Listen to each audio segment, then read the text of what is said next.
In these times of uncertainty, it's all the more important that we keep collaborating, informing, and inspiring each other, so that we can be smarter and better tomorrow. Welcome to the Pakhuis de Zwijger livecast.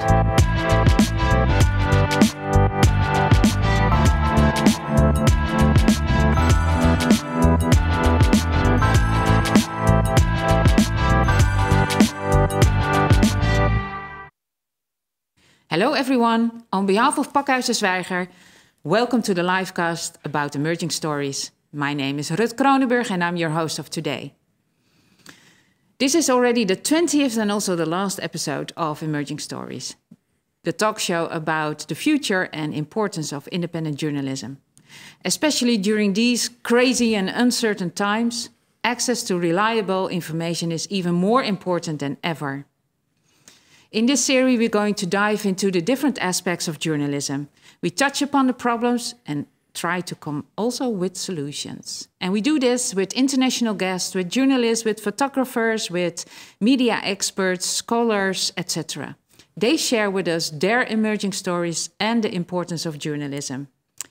And this week, we're going to talk about how do journalists reach a younger audience? Youngsters, how are they keep being informed? And we do this with the guest of today.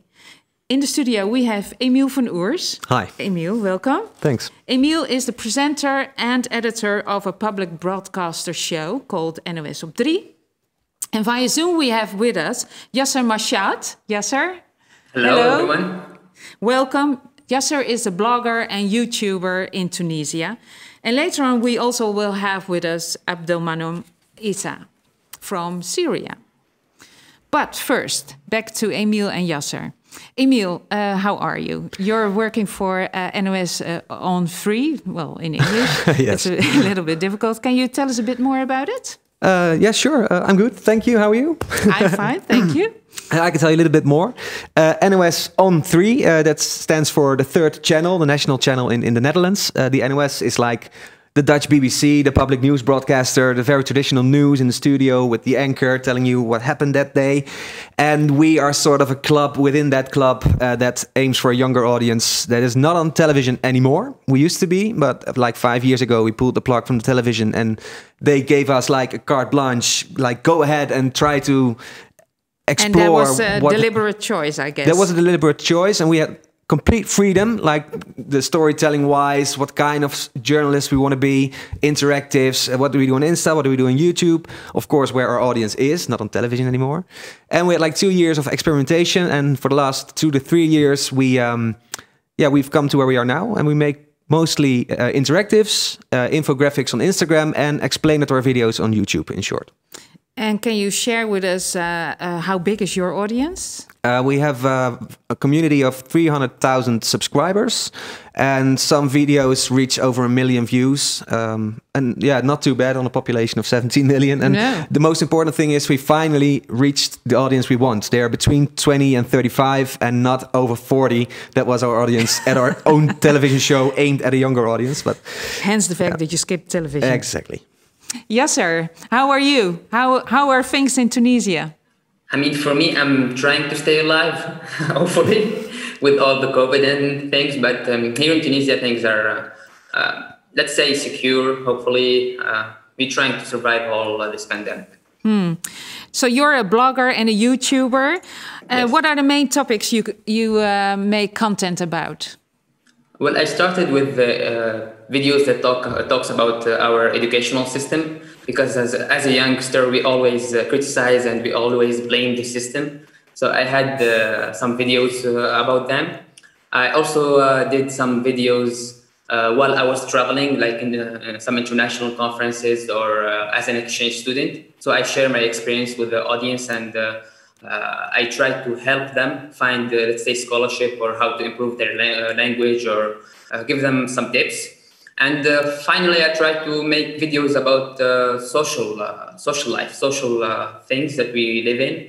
Let's say talk about diversity, talk about maybe the extremism in our society, maybe talks about religion and how it affects people here, talks about freedom. So stuff like that. What the youngster think and I try to bring my opinion for these subjects. Okay, and how old is your audience? Since I checked on YouTube, I think mainly between 18 and 25, but I think the perfect audience is between 16 and 24. That's the audience that follow me. And how big is your audience? On YouTube, I have 120,000. And on Instagram, I have around 30,000 followers. And how big is Tunisia in total, population-wise? 10 million. Okay, so that's not bad either, huh? Yeah, so, it's respectable. So can we actually say that you're an influencer? Yeah, I mean, there's a difference between an influencer and a content creator. An influencer is someone who can influence the choice of the audience and how they, let's say, choose to buy a certain product on other product. And content creator is a person who create content, and the value of the stuff that he brings is in the content, not in the way he tried to speak to the audience. So an influencer is more close to the audience, try to talk about his personal life and try to talk about try to change the behavior of his audience. So maybe maybe I am an influencer, but I don't want to have that hashtag. Let's say I prefer calling it content creator. Okay, good. Let's keep it by that then. Do you agree, Emil? It's a terrible word, isn't it? Influencer. Everything about it, I hate it. I know.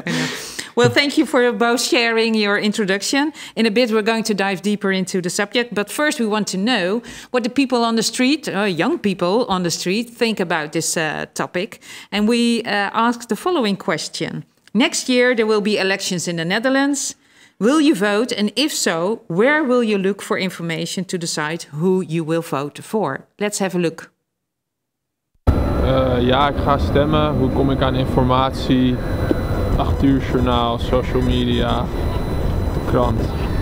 First source I would go for is of course online and see what the different kind of point of views are, but also what's happening in the media. Of course, being up to date is very important. I get information from the news like Apple News and other Google News as well. I try to stay away from Facebook and social media news because of all the issues with authenticity. But yeah, I do plan to vote, and I will be getting news from credible sources. In Austria, you can vote since when you're 16. So since I'm 16, I'm voting every year. So I'm really doing that, and I think everyone should. Zo, ik zou echt niet weten of ik überhaupt ga stemmen. Ik heb er nog niet bij over nagedacht wat ik überhaupt wil. Dus ik heb vorig jaar ook niet gestemd. Ik denk dat ik gewoon weer niet ga stemmen. Dus ja, dan ga ik ook geen informatie zoeken. Zeker, ik stem altijd. Ik vind dat we dat recht hebben, dus dat moeten we ook echt doen. En ik heb eigenlijk een vaste partij waar ik op stem. Dus meestal neem ik dat verkiezingsprogramma door en kijk ik of dat nog een beetje bij me past. Of dat er misschien actualiteiten zijn dat ik denk, oh hier vind ik nu wat anders van. Maar eigenlijk alle afgelopen jaren stemde ik op dezelfde partij. Ja, ik ga zeker kiezen. Informatie om mijn stem te bepalen is meestal de nieuws kijken, de debatten volgen en mezelf natuurlijk informeren op de partij die ik zeg maar zou willen kiezen, hun sites, wat hun doelen zijn. Ik gebruik dan de stemwijzer om mijn stem te bepalen dan als een goede aanwijzer of de aanduiding van welke partij ik dan zou kiezen. So, Yasser, in the Netherlands you have to be 18 before you can vote. How's the situation in Tunisia? I think it's the same. You have to be 18 to vote. And I think it's the same situation in every country. Like youngsters who don't like to vote and prefer to stay up to date to other subjects other than election and politics. It's the same even in Tunisia here. Like older people decide the results of the election. And when is election due in Tunisia? We had an election 1 year ago. So it's every 5 years, the presidential and the municipality election. Did you also pay a lot of attention in your content on the elections? I did 2 videos about it, but I tried to stay neutral about my choices. I didn't want to talk about like which political party you should vote to. This is my personal opinion. Last couple of months, I tried to stay away from politics because it's for me at least it consumes your mental health. Because we can see like the politicians that are that runs the country, they don't represent they don't represent the will of the people and the will of the youngster. So for me personally, I find it hard to follow politics because I can engage with it emotionally, and it consumes my energy, let's say. So I decided to stay away from all the things that's happening with politics. Is Tunisia now politically stable at the moment? In Tunisia, no. We are changing the government every 6 months. Oh, wow. That's a lot. So, yeah. Emil, what do you think that the majority in the Netherlands of the young people, are they going to vote, or is it? I think so, because of the corona crisis. There are so many heated debates about so many topics, and I think it's really on people's minds, so they can bring their vote. I think in March we have elections. I think there will be a great turn-up, yeah.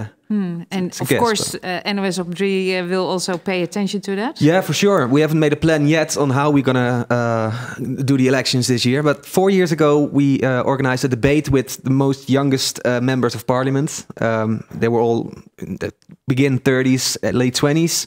And we had like Q&As with the audience and stuff. And it was on Facebook Live, I think. Yeah. So if we go back to you, Yasser, so you focus with your content also about the diversity in the Tunisian and Arabic society, right? Yes. So we have actually a footage of that short video. Let's have a look. ما فماش مشكل وإلا مرض اجتماعي ما عندناش منه. We are in deep shit.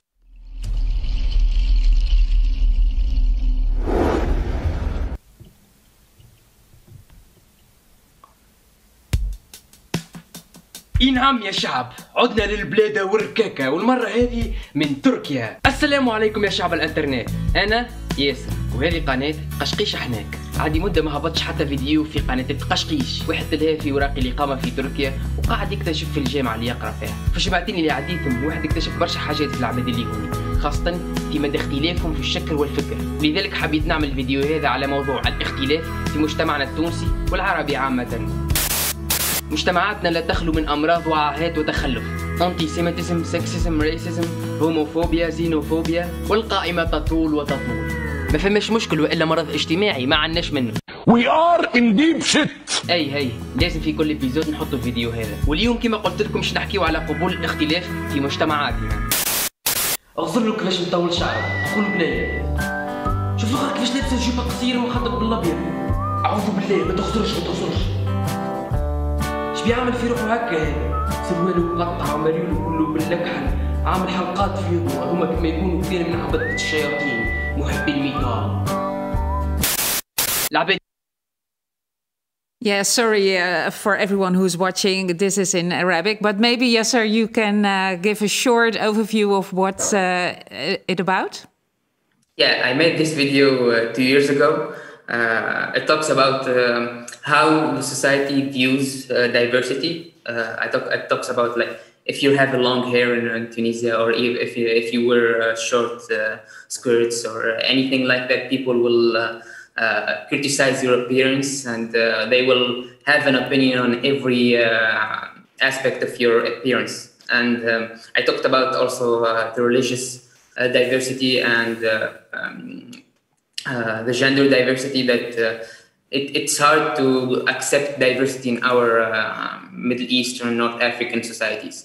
I criticized that, and I mentioned in the end of the video that diversity can bring rich opinion, can bring rich culture, can diversify our thoughts and bring positive impact in our society. So we should embrace the diversity, not exclude it. I think it's very brave, actually, that you talk about these kind of issues on YouTube. Do you also receive a lot of feedback Yes. either negative or positive? 90% of I started like 4 years ago in 2016. So I built an audience. So most of the comments are positive, but of course, when you touch some subject like this, when you talk about religion or freedom of speech, you will always receive those hateful comments that will challenge your belief, let's say. But for me, I know that these comments don't represent me or represent my ideas. So I don't see the comments as something that reflects the reality of the video. Because if you receive a lot of negative comments, it doesn't mean that your video is bad. Because people with like hard opinion, like tend to comment on the video, like people that are against you. Those are who are the one who will comment and will bring negative comments. That's why I don't see the comment section represents the reality of the video. That's my opinion. Mm-hmm. I also saw, Emil, that a lot of young people actually respond and leave messages on YouTube. So there's quite a big audience that gives feedback, right? Yeah, and it's surprisingly positive. We are happily surprised by that. But maybe not the video I've watched, but okay. Which one was that then? I don't know. Please tell me. In general, it's but of course there's criticism. But in general, our audience is happy with what we do. I think we don't share any opinions. It's just based on facts, and I think the audience likes that. They respect that. We don't pretend to do anything else but just explain stuff. Like, you want to talk about Hong Kong? This is the situation in Hong Kong. These are the facts. Do with it what you want. We're not going to put any moral values or opinions on you. And I think that might be the key to that they like it. Yeah, maybe. You also brought a video with you, huh? Maybe it's good to have a look at that as well. So we maybe can compare things. My colleague Janine. Oh, there she is. Yes, there she is. Let's have a look. Nog even. En we horen dit weer. Would you please raise your right hand and repeat after me? I do solemnly swear that I will faithfully execute the office of President of the United States. Maar voor we daar zijn, moet Biden van de Democraten, die het Witte Huis willen heroveren, en Trump, de huidige Republikeinse president, die zijn Witte Huis verdedigt, nog genoeg stemmen binnenhengelen. Things are looking awful good. Maar niet per se degene met de meeste stemmen wordt de president van de Verenigde Staten. En niet iedere stem heeft evenveel zin. Richting 3 november, als Amerika stemt, word je doodgegooid met nieuws hierover. Daarom de handleiding: hoe win je het Witte Huis? White House. Yeah, sorry, this was in Dutch. But maybe you can give a short overview how to win the White House. You want me to explain right now? Well, maybe... Watch the video. Yes, sir. Did you understand what it was about? I mean, I Probably understood not. that they're talking about Biden and Trump and the history of presidents in the US. Yeah, exactly. The Electoral College in particular, the very complicated, weird kind of way that American democracy is designed. And especially for a younger audience, it might be their first American election that they actually consciously experience. So it's a good thing to explain it. Just so purely the explanation of the American Electoral College. Right.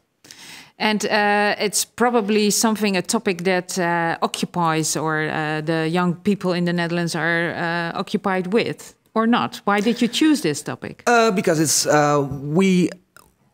we are a news organization and we tend to follow the news. So whatever's important in the world, we try to take a step back and explain what you should know about that, so you can follow the news the next time you watch the news or read the news. And in this case, of course, Biden, Trump, the whole campaign trail, it was exciting and everybody was talking about it. It's on everybody's mind. Everybody wants to know who's going to win. We still do. So I think that was definitely on the top of people's minds and a question that should have been answered. And that's why we took this topic. But do you also think it was on the mind of the young people? Yeah, I'm sure. How's that in Tunisia? Did you also pay attention to that? Or how do you choose topics?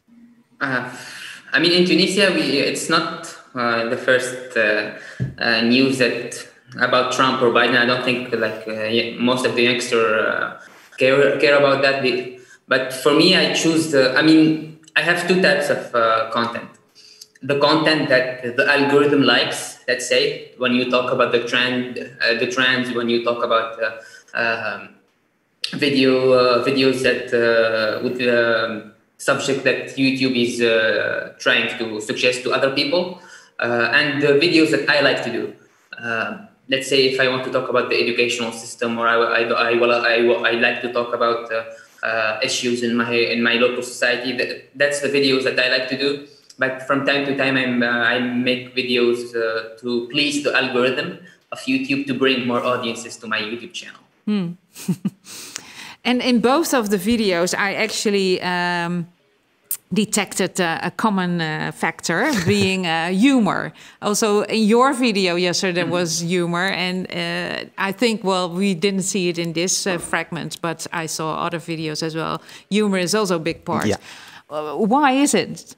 It's not just humor. I think it's just a little loose vibe.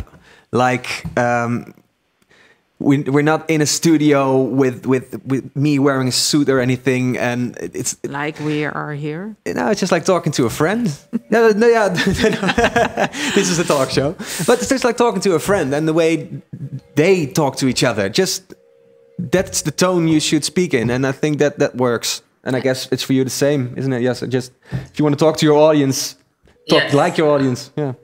For me also, because with YouTube there is video retention, and you want the people to stick in the video and not feel bored, or because in our generation we lose focus so quickly. So we try to use this the humor. We try to use those memes inside the video to make people feel loose, like you said, so they can continue focusing on the other parts of the video. So for me, I make talk about this subject, give information, then I give a joke or something like that to lose the viewer, then give information so the video retention will be higher, and the viewer can watch the video until the end and not bored him with just information and facts.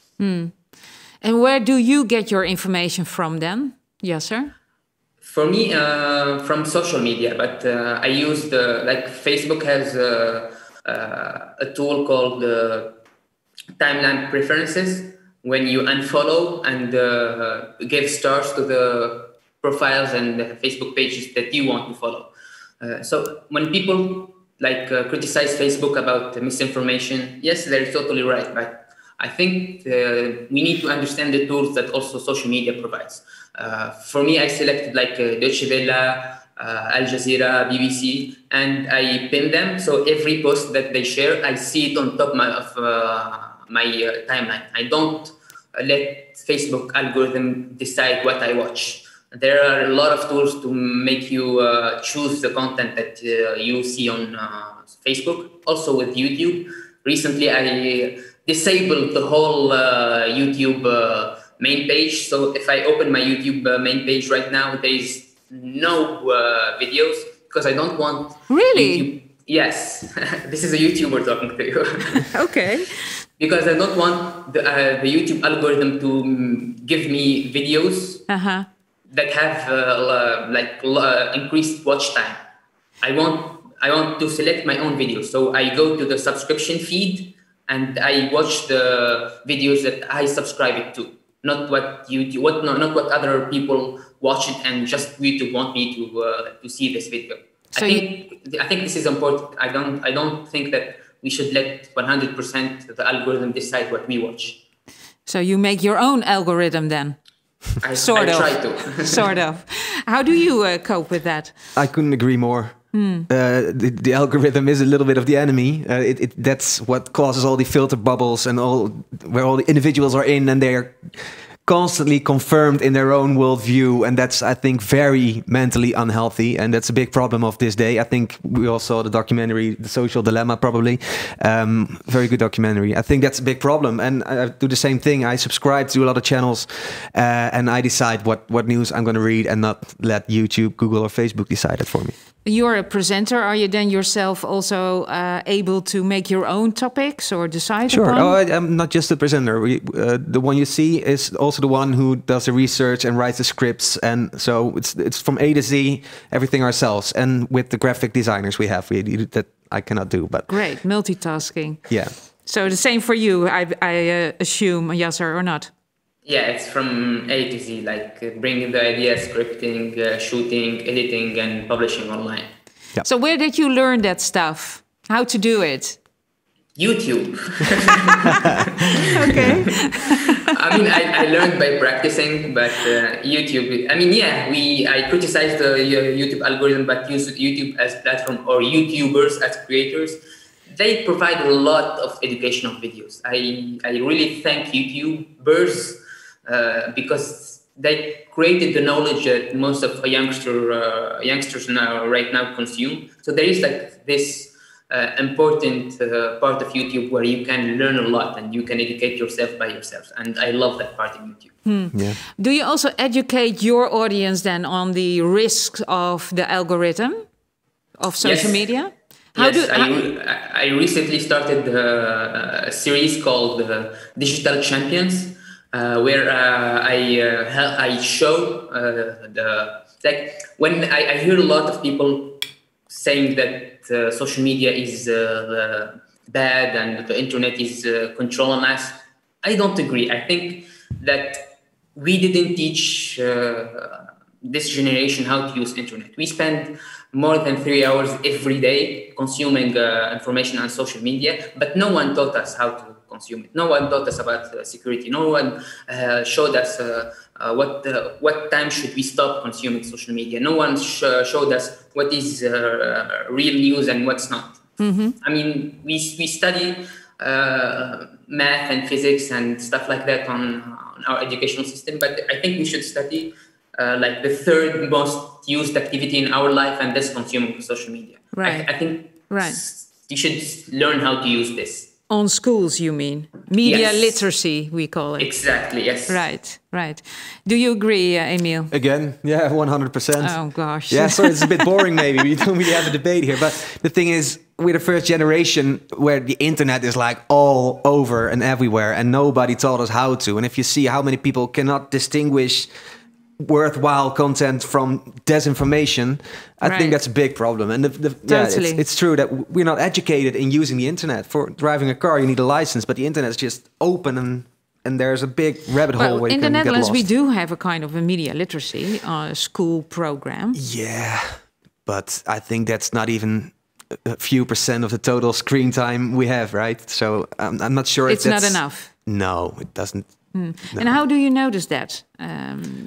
Because that the young people are still very one-dimensional or not biased, just young people. I think very many people do just take their news from Facebook, and they do let the algorithm decide. And the algorithm that doesn't make a difference in what is worthwhile content and what is not. So they throw everything at you, and you cannot distinguish good from bad content. It's on the internet, so it must be true. That is how some people, and I think too many people think. Yeah, maybe. Okay. Much to say about it. We'll talk about it a bit more later on. First, we're going to switch to another guest coming from Paris, photographer Abdelmonam Issa. Hello, Abdelmonam. Everybody. Thank you for inviting me. You're very welcome. Every week we invite an international photographer to join us in this series. Abdelmonam was born in Syria, fled the country. He's a photojournalist now working from Paris. You started your career as a self-taught freelance photographer, right? Yeah. How was that? How old were you when you started? I mean, it was since 2013. I mean, I grew up in an area which is located east of Damascus, in the countryside of Damascus. It's called Eastern Ghouta. It's I mean, the longest modern siege in all around the world. I mean, I believe the longest one was before the siege of Sarajevo. I mean,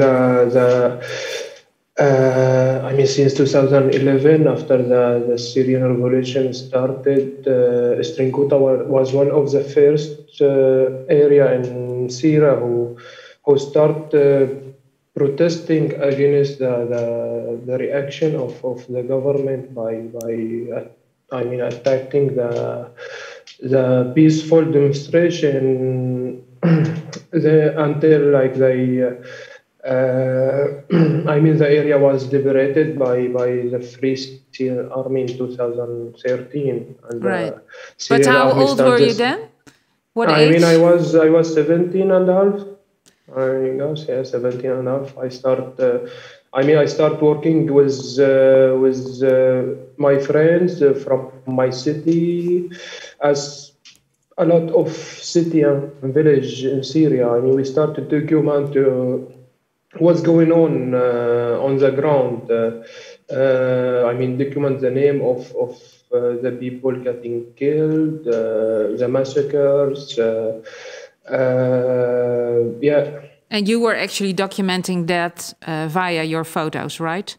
Yeah, I mean, at the beginning I was filming, I was taking picture, even I was writing like some article with I mean Arabic media, but later like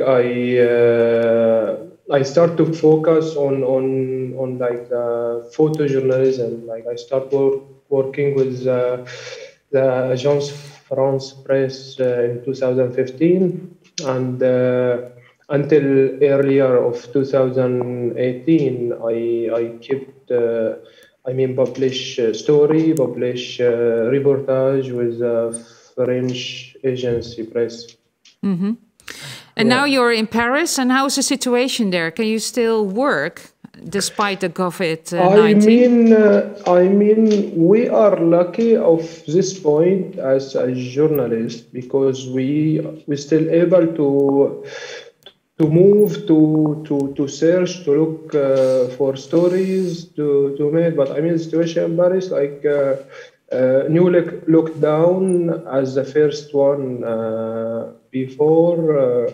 I mean, the street like almost empty. Only the people who are not able to make their work online, they could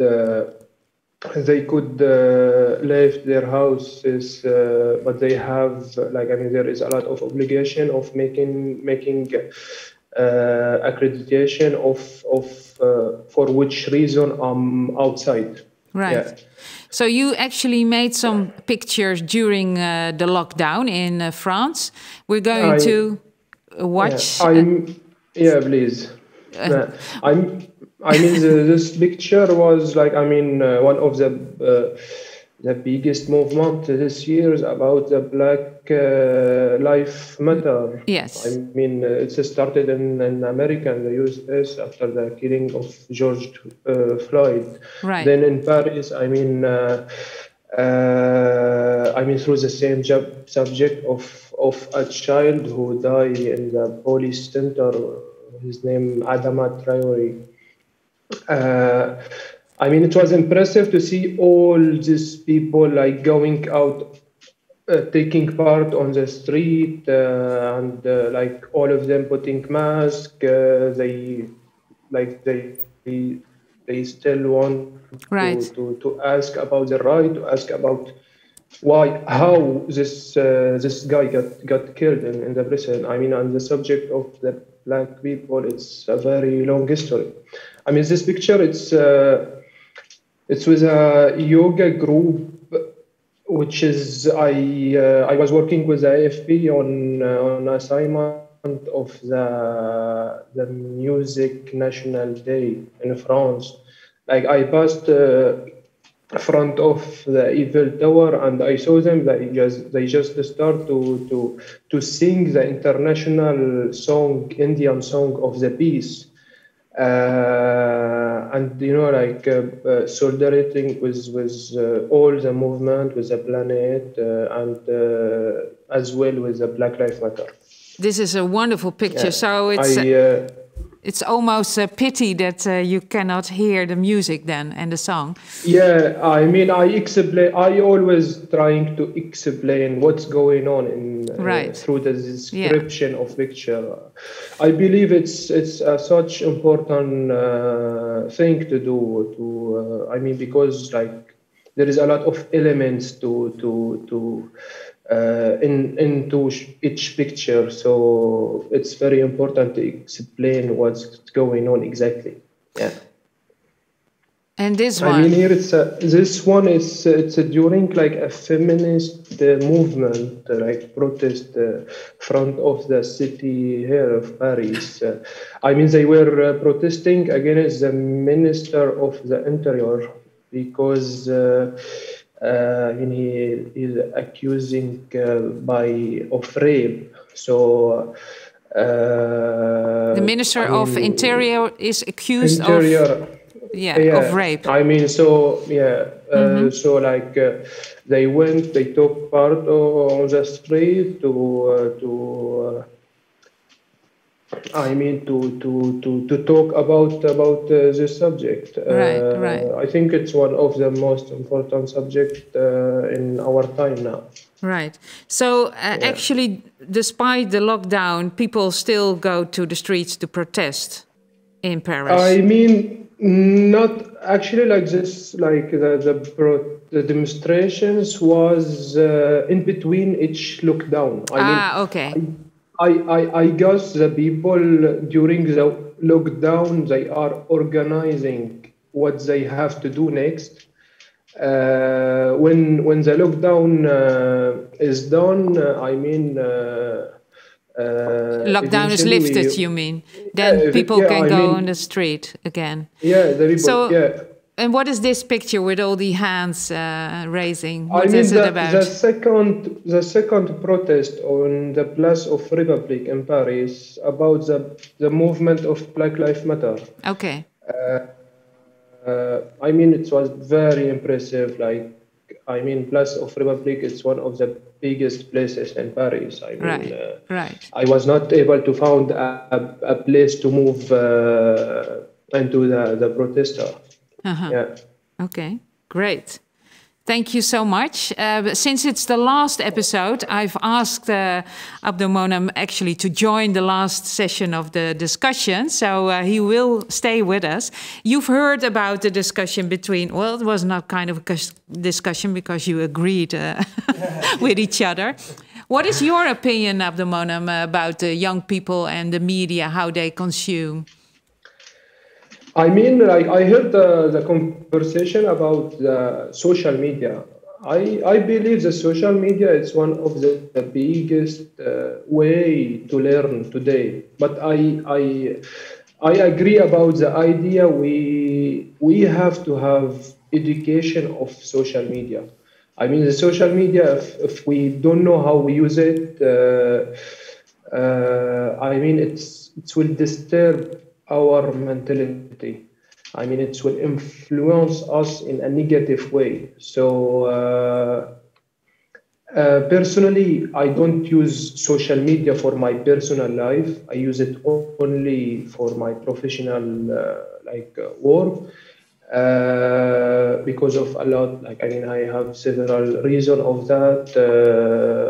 I mean, to make my security always. Because it's a way also when we work as journalists, we have to keep sure that nobody could reach us through a platform that open for everybody. But I agree about the idea of founding an education of social media into the schools, into the university. So what is then? Thank you, Abdelmonem. Yasser, what do you think is necessary then to make people, young people especially, more aware of the risk or how to avoid these algorithms? I think mainly we should regulate these platforms. We cannot just stay in chairs or make a demonstration and say, like, tell Facebook or Google, please change your algorithm. I don't think that's. I don't think these companies will change their algorithm to influence their income. They make this algorithm to make more money. That's how the things go. I think like governments should regulate their algorithm. I think they started that in Europe and also in the US, where you're seeing like Mark Zuckerberg or Google the CEO testifying in front of the Congress. I think that's the first thing, regulating these platforms. The second thing, we should teach kids and not let them have these devices until they're 13 or 15, and we shouldn't like throw the. I mean, there is like a statistic that shows like I think around 40 or 50% of the first contact with technology is where like babies with diapers. Like the first thing, the first time they interact with their cell phones is where they are with diapers. I think that's mind blowing. Why? Recognizable. I got friends with kids, and if they don't take it away, these kids, but 2 years old, and they understand the whole thing, and they can get lost in these little machines on a very young age. Yeah, it's. But I think, I mean, you with the NOS op 3 and Abdelmonem with his pictures, and you, Yasser, you all have a big audience yourself. I mean, you also can actually do something about that. Are you? I think. I think our presence is the best way to counter disinformation and be transparent in your stories about how you come to your choices, where your facts come from. Be transparent about the sources you use. I think that's the most important thing that we can do. On that level, I guess. Abdelmonem, what do you think? Yeah. Like I believe about I have no idea what's going on in Netherlands, but in France, I mean, how we could like reach like the new generation through our work. I mean, I did a lot of times. I went to a lot of schools in France to talk with students. I mean, it's only meeting of exchange information about journalism, about social media. I mean, it was very useful, like for them, I guess. I think it's an amazing way, even like to make contact between an individual journalist and this like school, university. I mean, it's take an hour, meeting an hour and explain all like, I mean, how we could get this positive point through social media. So school actually play an important role. But Yasser, do you think actually that young people will be open for this kind of information, or do they think they already know it and don't bother them with these kind of information? I think when you give them statistics like, let's say 50% of the content that you consume online is false, and when you give them these raw, true numbers, that will shock them, and they will understand that these social media and what content that we consume, like most of it can be changed, and they can change your opinion without you knowing that. When you shock them, I think they're ready to learn, and they're ready to understand that there is something to learn about this. I mean, and I don't think that we should only rely on the news and like awareness. I think the government and the state should interfere. I think this is the only solution, not the only, but this is one major solution that these platforms can regulate themselves and the new generation can learn. Because if we only rely on the news and on the journalists or content creators like me, like we're just saying, be good and watch this and do this. I think educational system is the only way we can teach these things since childhood, since primary school. So you mentioned national governments, but I also think that the international community, like the EU or the UN, actually should play a role. What do you think, Emil? I think it probably will be on some sort of European level legislation like that. But I do think that it is important that governments and the educational systems adapt and make a program to teach youngsters and using the internet, because now I think it's a good thing that Twitter and Facebook, they actually do something about disinformation and fake news, and they do a little disclaimer with all the tweets from Donald Trump and stuff like that. Or they just ban you. Yeah, well, I think that's some sort of a good development. But on the other hand, do you really think so? Well, on these particular cases, yes, but then not for the longer term, because then all the power is in the hands of these social media platforms, and Google gets to decide. Don't you think it's a kind of censorship?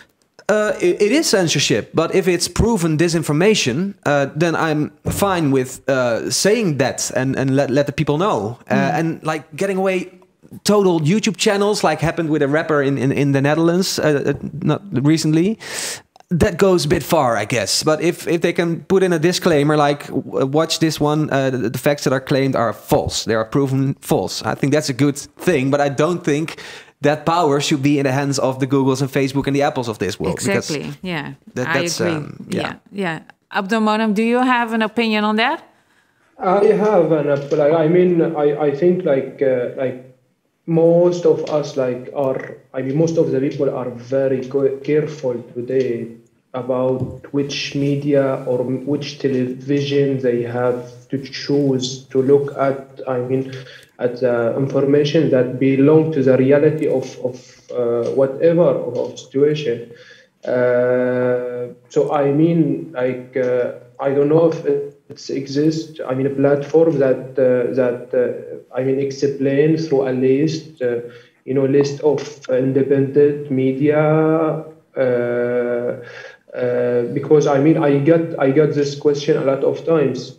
Which media we could follow to know information, to know news, to know about specific subject? A lot of young people, a lot of But is that, may I interrupt? Is that because you come from a conflict area that you are more aware of the risks?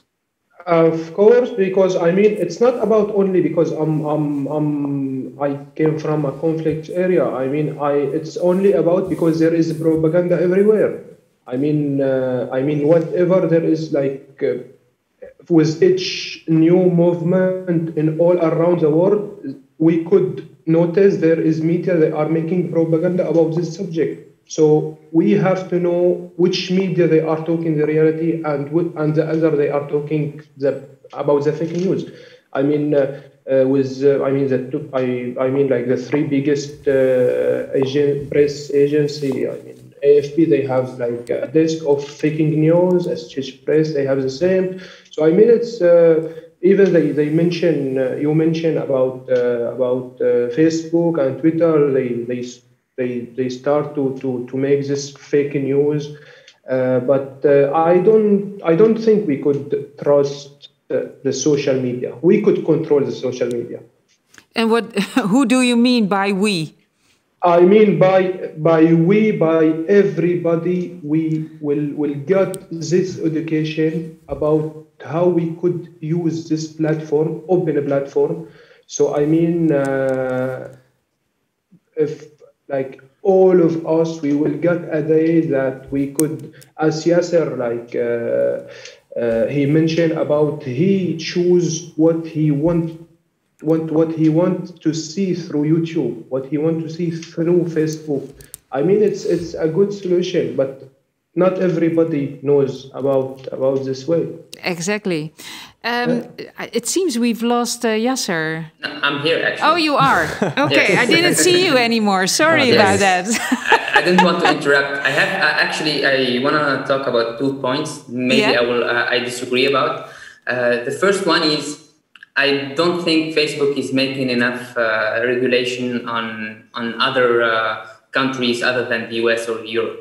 If you see Africa or Asia, they don't give a damn about them. We saw the stuff that happened in Myanmar and how they didn't react in the right time and how that ended up in genocide. It's the same in Tunisia. They're not following up with the election and how the parties are using Facebook in a bad way. There's no transparency where you can follow every party and every candidate and how much they spend on their Facebook ads, not like the US. So again, Facebook and Google and Twitter, they're only reacting to Congress and reacting to Europe because they can find them. But the African countries that they are affected by Facebook and they are affected by Google, they are not active in the right way. So we are all, like, the third world countries, the countries that most affected by fake news and how they influence their election. The second point that I don't totally agree with is this, like, putting a disclaimer on the tweets of Trump. Is this censorship or no? I don't think that's censorship, because on social media, fake news tend to be shared and published more than facts. So how can we counter that? How can we counter the fact that anyone can share anything and false news can be shared 3 times and 4 times more than the right news? I think we should tweak that by making those disclaimer things, the notification, by making the reach of these fake tweets or fake Facebook posts less, like they don't reach the same people. I think we should put in the algorithm ways to stop these fake news, and I don't think that's censorship. The censorship was not about the disclaimer, but about the fact that they decide who can be on the social media, yes or no. So to ban actually people. But what is your opinion? About what in particular, actually? Well, is there a sense of censorship, not self-censorship, but censorship by the social media platforms? Well, there has been in the case of the rapper I was just telling you about. He's called Tall Friends in Dutch. His whole channel got deleted. Also his music videos, and he had some really weird stuff going on with conspiracy theories, and really went down the rabbit hole and shared everything he could and was completely out of line. And I guess if you put a restriction on that, is that censorship? There should be some kind of a gatekeeper.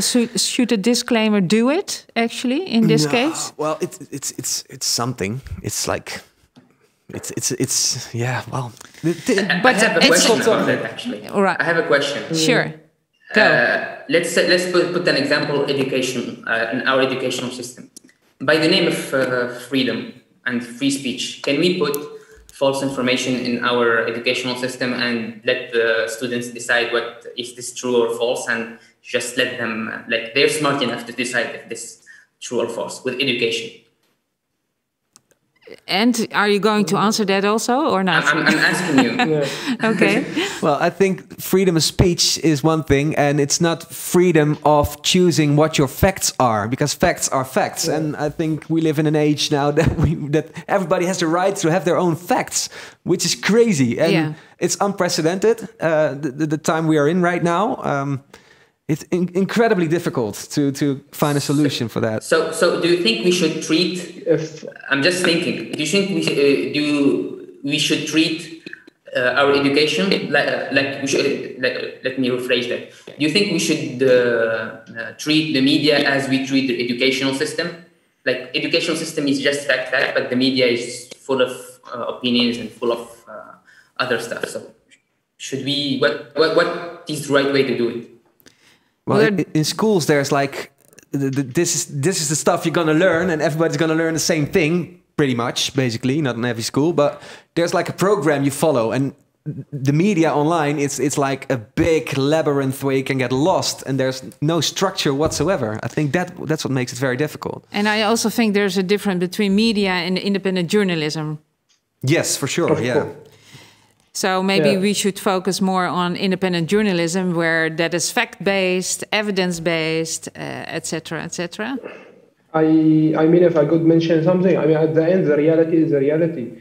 But as Yasser, you talk about like Facebook, Twitter, I mean, YouTube. If I could mention a story that happened with us in Syria as journalists.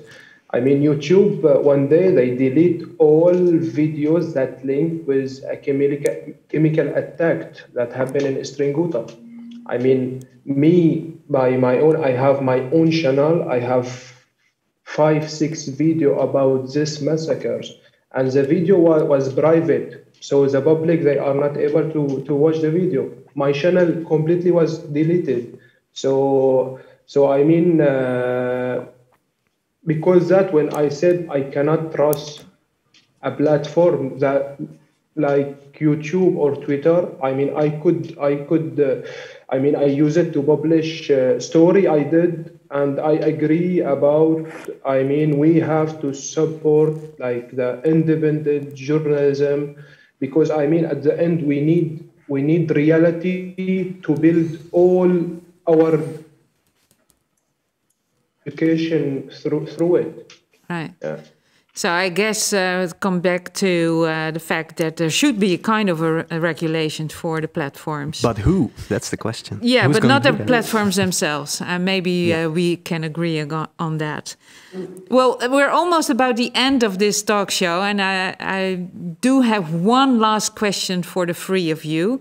It's the last question. I've asked this question to every guest, so I'm also going to ask them to you. It is, where do you think that the media landscape, and especially the independent journalism, stand in 30 years from now? So in 2050. Okay, Yasser, I'm going to start with you. Sorry. Come on. Okay. We got some time to think. I mean, for me, the media, everyone maybe agree, but the media right now is on crisis. I think the business model is not okay, where you just put ads and you just like the attention of the people is the price of sets the price of your content. And if you amplify the content, amplify the feelings, you will get more viewers and you will get more money. I don't think this economical business model should sustain. I think governments, and I mentioned the case of education, because I think governments should treat the media as education. They should invest in media, and they should make the media media shouldn't be a way to make profit, but to educate the people. Okay.